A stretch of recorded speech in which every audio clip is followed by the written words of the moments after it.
तो hello friends, welcome back to my channel. तो friend, आज हम लोग डिस्कस करने वाले हैं आपका एनर्जी एंड एनवायरमेंटल का काफ़ी इंपॉर्टेंट क्वेश्चन आपके स्क्रीन पे दिख रहा होगा। इसमें कह रहा है कि define renewable and non renewable energies resources. ये क्वेश्चन काफ़ी इंपॉर्टेंट वेटेज रखता है आरजीबी बीटेक थर्ड सेमेस्टर के एग्जामिनेशन में।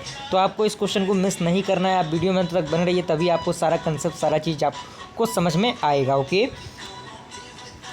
तो ये क्वेश्चन आप देख सकते हैं आरजीबी के जून 2016 की एग्जामिनेशन में पूछा गया है। 2012 के भी एग्जामिनेशन में ये क्वेश्चन पूछा गया है। ओके, बेसिकली मैं इंपॉर्टेंट क्वेश्चंस का पीडीएफ प्रिपेयर कर रहा हूँ, तो जल्द ही अक्टूबर के फर्स्ट वीक से हम लोग उसे अपडेट करने की कोशिश करेंगे। तो आप लोग इस चैनल पर बने रहिएगा, तभी आपको उसका इन्फॉर्मेशन मिलेगा।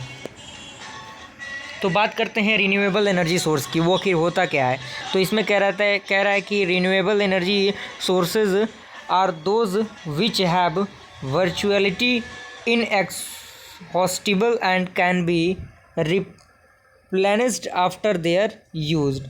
यानी ये ऐसा एनर्जी सोर्स है जिसको हम क्या कर सकते हैं, यूज़ के बाद भी इसे रिप्लेस कर सकते हैं। कहने का मतलब ये। उसके बाद कह रहा है कि they are biomass based sources and are available in unlimited amount in nature. यानी ये एक प्रकार का बायोमास सोर्स है जो कि नेचर में क्या होता है, ऑलरेडी अवेलेबल होता है। And these include solar, wind, water, geothermal, ocean and biomass energy. यानी ये जो इंक्लूड होता है किसमें आपका सोलर जो एनर्जी होता है, wind energy, water energy, geothermal energy, ocean, ये सारी एनर्जी में ये अवेलेबल होता है। और उसके बाद कह रहा है कि nuclear energy can also be considered as a renewable sources. यानी जो न्यूक्लियर एनर्जी होता है उसे हम क्या कर सकते हैं, कंसिडर कर सकते हैं रीन्यूएबल सोर्सेज के through. And if automatic minerals are used in a fast breeder reactor. यानी ये काफ़ी इंपॉर्टेंट हो जाता है आपके लिए, तो स्टेटमेंट आप आसानी से लिख सकते हैं।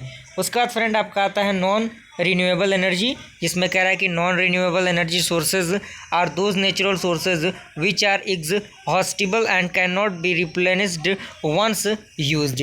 यानी जिसे हम क्या कर सकते हैं, एक बार यूज़ के बाद दोबारा उसे यूज़ नहीं कर सकते, दोबारा उसे रिप्लेस नहीं कर सकते।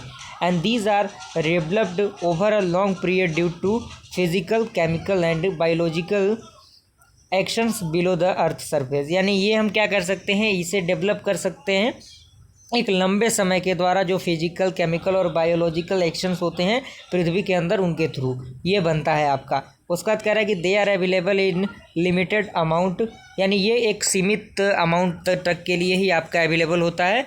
And they include fossil fuel such as coal, oil and natural gases. यानी ये अवेलेबल होते हैं किसमें, आपका जो फॉसिल फ्यूल होता है उसमें, कोल में, ऑयल में और नेचुरल गैसेस में ही अवेलेबल होते हैं। तो फ्रेंड उसके बाद आपका जो इंपॉर्टेंट क्वेश्चन आता है वो है आपका difference between renewable and non renewable sources of energy with example. यानी उसके बीच में हमें अंतर दर्शाना है।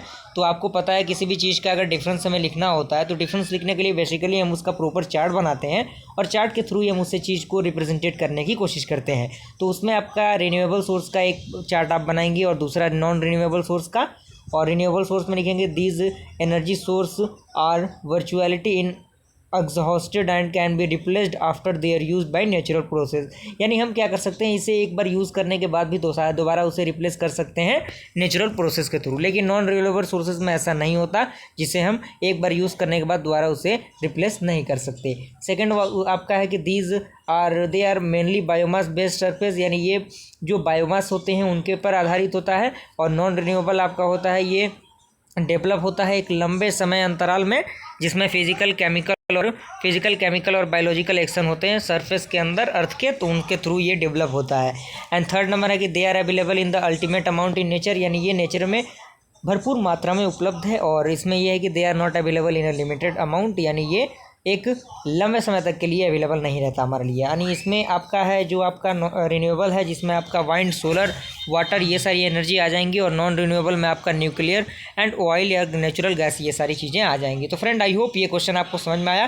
तो फ्रेंड अगर ये वीडियो आपको पसंद आए, वीडियो को लाइक ज़रूर कीजिएगा और चैनल पहले बनाए चैनल को सब्सक्राइब कीजिए और ज़्यादा से ज़्यादा इस चैनल को फैलाइए, ताकि हमारा जो सब्सक्राइबर का जो वेटेज है वो थोड़ा सा और बढ़े और मुझे भी मोटिवेशन मिले, ताकि मैं अच्छा से अच्छा कंटेंट आप तक प्रोवाइड करने की कोशिश करूँ। और फिर मिलते हैं अगले वीडियो में, तब तक के लिए थैंक यू।